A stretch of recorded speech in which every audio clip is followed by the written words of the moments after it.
warahmatullahi wabarakatuh.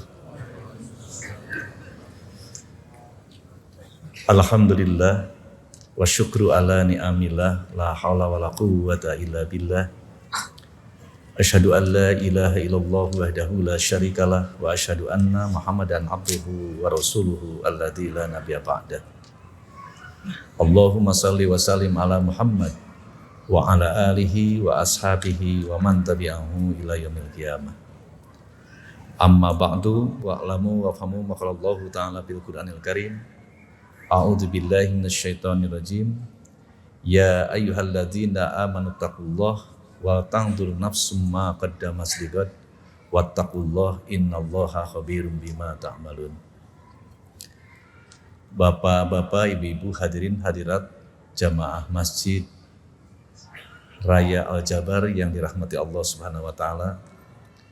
Alhamdulillah, tiada putus-putusnya kita bersyukur kehadirat Allah Subhanahu wa taala atas berkat rahmatnya serta didorong keinginan, keimanan dan kekompakan kita bersama saat ini kita bisa melaksanakan ibadah sholat zuhur secara berjamaah di masjid yang megah ini, di masjid kebanggaan kita warga Jawa Barat, yakni di Masjid Raya Al-Jabar.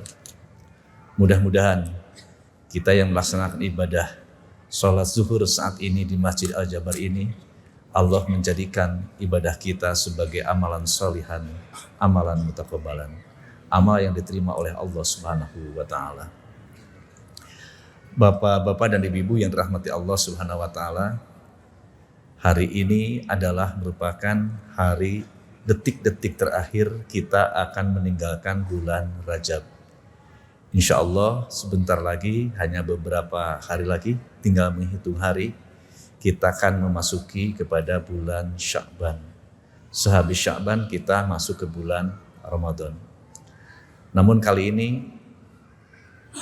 kami ingin masih mengingatkan kembali bahwa Rajab adalah salah satu bulan yang memang istimewa. Keistimewaannya adalah karena Nabi kita yang agung Muhammad SAW di Isra dan dimi'rajkan oleh Allah Subhanahu wa taala, yang di situ adalah ada syariat yang akan menjadi penentu amal kebaikan, yang akan menjadi penentu kesejahteraan, yang akan menentukan keselamatan kehidupan kita di dunia dan akhirat, yakni syariat ibadah sholat. Mengapa ini perlu disampaikan kembali di dalam rangka Isra Miraj ini? Karena sholat adalah merupakan amalan yang pertama yang akan dihisab oleh Allah Subhanahu wa taala pada saat kita nanti selesai menjalani kehidupan dunia. Rasul yang agung mengatakan, awwalu ma yuhasabu bihil abdu yaumal qiyamah as-sholat. Fa in saluhat saluha sa'iru amalihi, fa in fasadat fasada sa'iru amalihi. Jadi sholat ini adalah amalan yang akan pertama kali dihisab oleh Allah Subhanahu wa taala. Maka jika baik sholatnya, maka akan seluruh amalnya. Tetapi jika sholatnya tidak baik, maka tidak akan baik seluruh amalnya. Maka ini penting untuk diingatkan kembali momentum ini, karena Rasul yang agung juga 15 abad yang telah lalu pernah menyatakan, ya'ti ala nasi zamanun, satu saat akan datang kepada umatku, hum yusalluna wala yusallun, mereka sholat padahal sesungguhnya mereka tidak sholat. Allah juga mengingatkan, fa khalafa min ba'dihim khalfun ada'us shalah wattaba'us syahwat. Satu saat kamu akan meninggalkan generasi yang memiliki dua karakter. Karakter pertama adalah melalaikan sholat. Yang kedua adalah yakni akan mengikuti hawa nafsu. Sehingga sholat itu akan terkalahkan dengan keinginan-keinginan hawa nafsunya. Nah, inilah yang menjadi latar belakang kenapa pada hari ini masih perlu disampaikan tentang sholat ini. Faktanya, kalau kita buka di dalam Al-Quran maupun dalam hadis pun, bahwa orang yang sholat ini akan dibagi menjadi dua bagian. Satu, ada yang dengan sholatnya seseorang itu adalah bahagia, beruntung. Yang kedua adalah akan ada yang sholatnya celaka dan hina. Inilah yang ditakutkan oleh kita. Jangan sampai istilah orang Bandung capek gawe teu kapake. Sholat terus kita lakukan, tetapi setelah dihisab nanti tidak ada apa dari sholat yang kita lakukan itu. Mengapa? Karena tadi ada dua kemungkinan seseorang yang melaksanakan ibadah sholat termasuk kita. Supaya kita punya keyakinan maka perlu disampaikan kembali tentang apa sesungguhnya sholat yang harus kita lakukan ini. Maka kalau kita buka dalam Al-Quran maupun dalam hadis Nabi Muhammad SAW, jadi tadi sholat seseorang itu kemungkinan ada dua. Kalau dia tidak beruntung dan bahagia, maka dia rugi dan celaka. Mana landasannya? Pertama kita buka Quran surat Al-Mu'minun ayat 1 dan ayat 2. Allah menegaskan, A'udzubillahi minasyaitonirrajim, Bismillahirrahmanirrahim, Qad aflahal mu'minun alladzina hum fi sholatihim khashi'un. Sungguh berbahagia orang-orang yang beriman. Sungguh beruntung orang-orang yang beriman. Apa keberuntungan mereka? Karena mereka melaksanakan sholatnya dengan penuh kehusuan. Jadi orang yang nanti bahagia dan beruntung dengan sholat itu jika sholat itu dilakukan dengan penuh kehusuan. Tetapi di ayat lain juga Allah Subhanahu wa taala mengingatkan kepada kita, yaitu adalah di dalam surat Al-Ma'un. Fawailul lil musallin. Celaka orang yang sholat. Kenapa celaka? Alladzina hum an sholatihim sahun. Karena dia melaksanakan sholatnya dengan pekerjaan-pekerjaan atau dengan sifat-sifat yang lalai. Apa makna lalai di sini? Sebab melaksanakan sholatnya, istilah orang Bandung, yaitu adalah hanya sekedar menggugurkan kewajiban.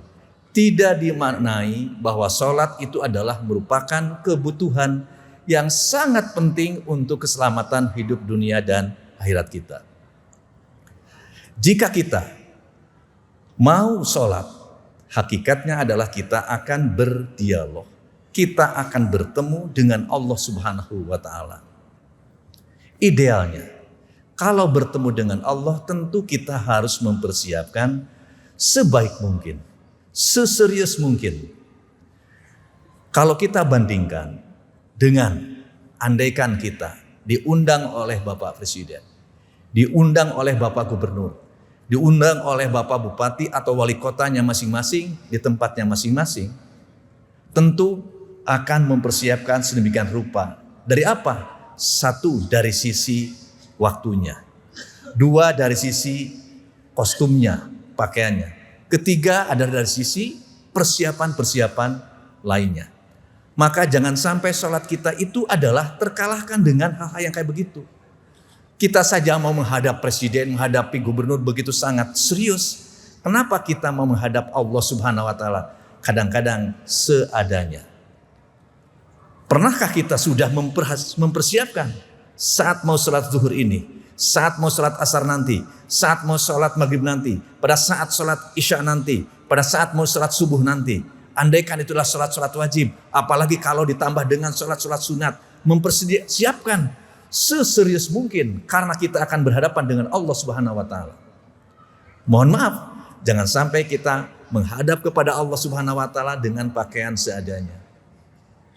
Tentu persislah seperti kita, ketika ada orang datang ke kita dengan pakaian seadanya, tentu kita akan mensikapinya, menyambutnya biasa-biasa saja. Tetapi kalau kita serius, diundang jam 12, datang jam 12. Allah mengundang jam 12 lebih 6 menit sholat duhur.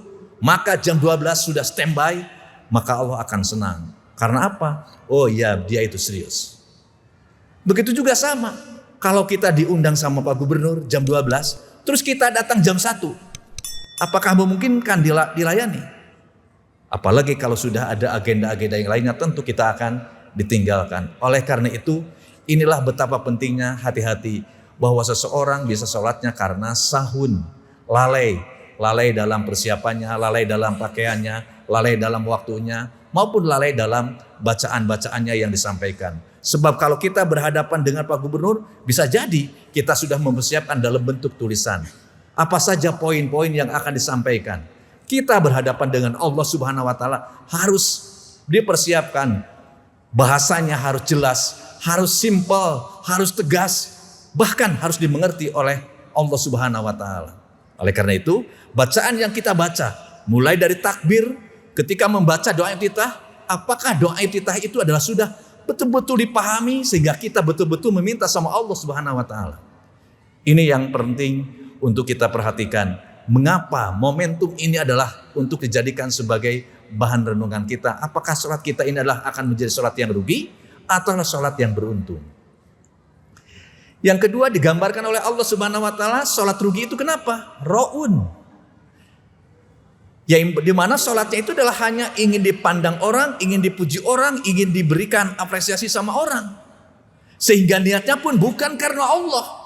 Padahal kita di dalam sholat sudah berikrar kepada Allah dengan kalimat inna sholati wan nusuki wa mahyaya wa mamati. Untuk siapa? Lillahi rabbil alamin. Untuk Allah. Kan gitu.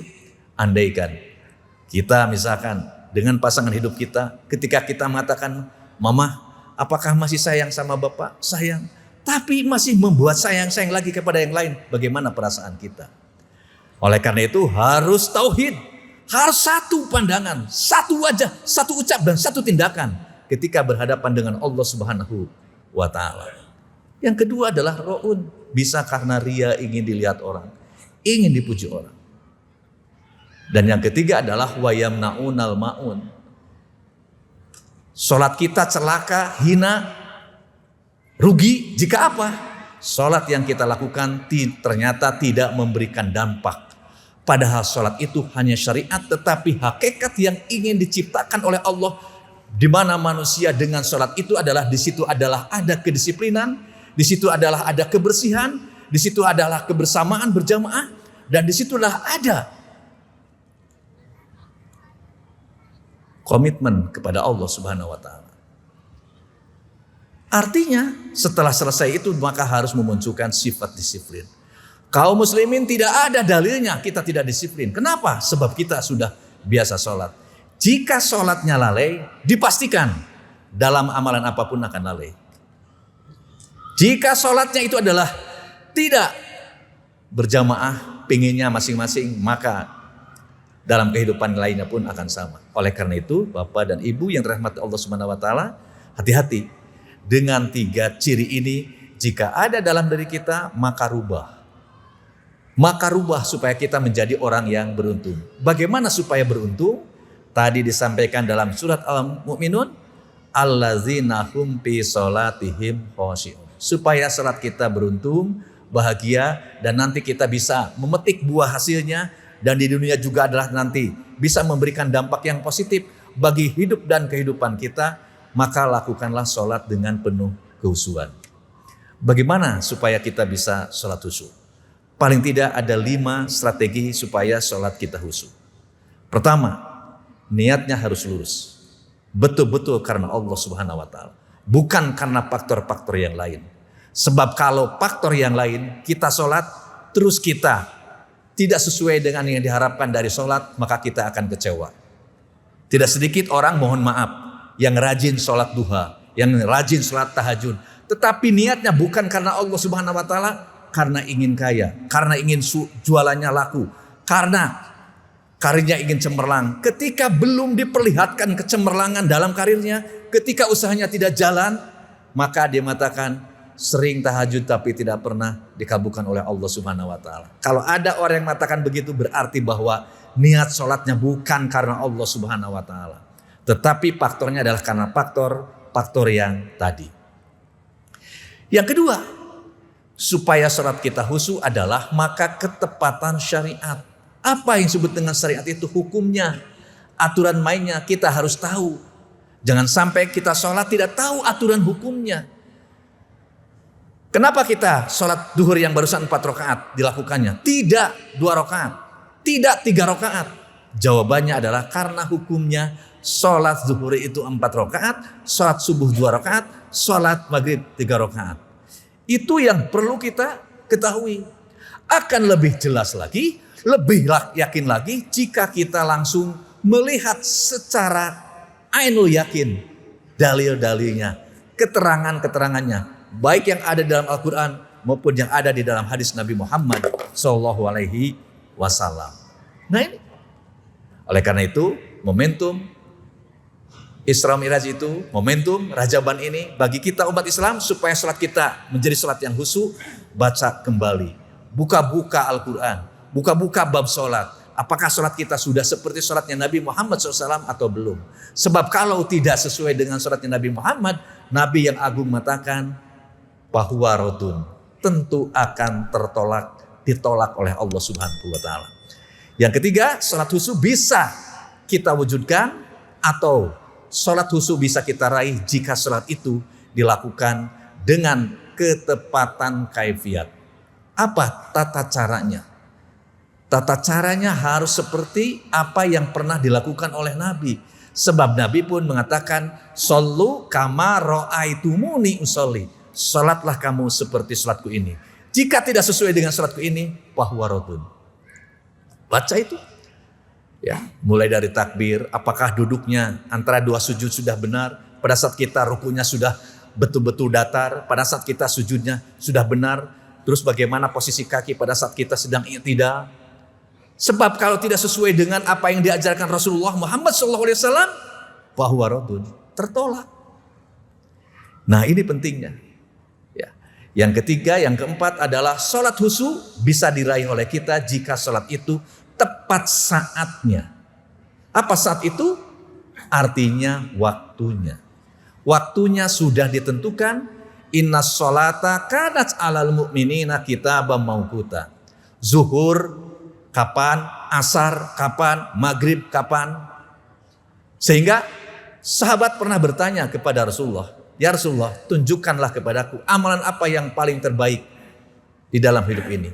Jawaban Rasulullah, "As-sholatu bi awali waktiha." Sholat di awal waktu. Kita merasakan betul sekarang. Kita sholat di Masjid Al-Jabar, awal waktu, jam 12 lebih 5, kita sudah sholat. Tapi jika Bapak sholat jam 2, apakah bisa merasakan ketenangan, kehusuan di dalam sholat? Apalagi sendirian, apalagi di emper. Tetapi kita alhamdulillah pada posisi di sini terasa khusyuk, terasa kita betul-betul dekat dengan Allah Subhanahu wa Ta'ala. Ketepatan saatnya harus tepat. Sebab kalau kita kalau sholat subuh jam 4 lebih 38, terus kita sholatnya jam 6, bagaimana perasaan kita? Itu adalah untuk menunjukkan bahwa kehusuan sholat itu adalah akan sangat ditentukan dengan saat, dengan waktu yang sudah ditentukan oleh Allah dan Rasulnya. Terakhir, sholat khusyuk bisa diraih apabila sholat itu adalah tepat tempatnya. Tepat niat, tepat syariat, tepat kaifiat, tepat saat. Yang keempat, tepat tempat. Tepat tempatnya.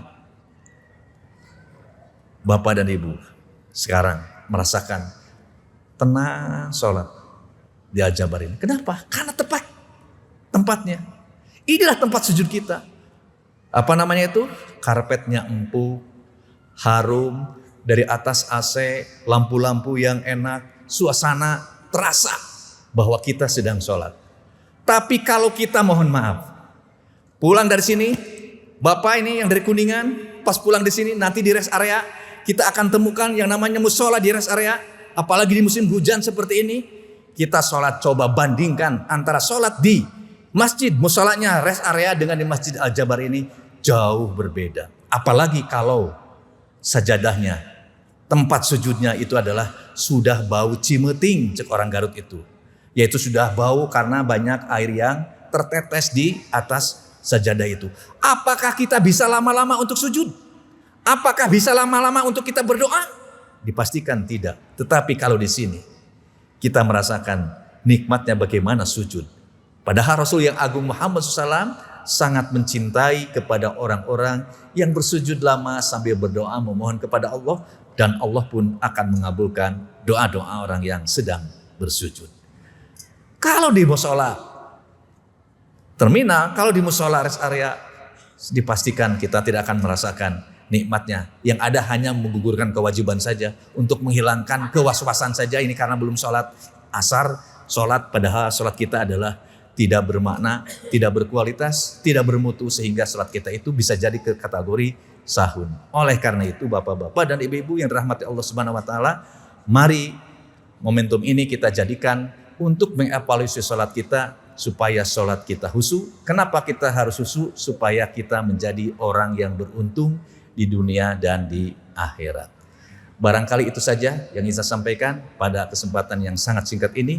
Mudah-mudahan ini bisa menjadi bagian tak terpisahkan dalam upaya melakukan tanwirul qulub, tanwirul afkar, dan tanwirul af'al. Mencerahkan hati kita, mencerahkan pikiran kita, dan mencerahkan amal, khususnya sholat kita yang kita tidak tahu kapan dipanggil oleh Allah. Jika kita sudah niat sholat khusyuk dan kita melakukan sholat khusyuk, terus kita meninggal, insya Allah kita kategorinya menjadi manusia yang husnul khotimah. Kurang dan lebihnya mohon maaf. Terima kasih atas perhatiannya. Nasrun minallah wa fatun qarib wa basyiril mu'minin. Assalamualaikum warahmatullahi wabarakatuh.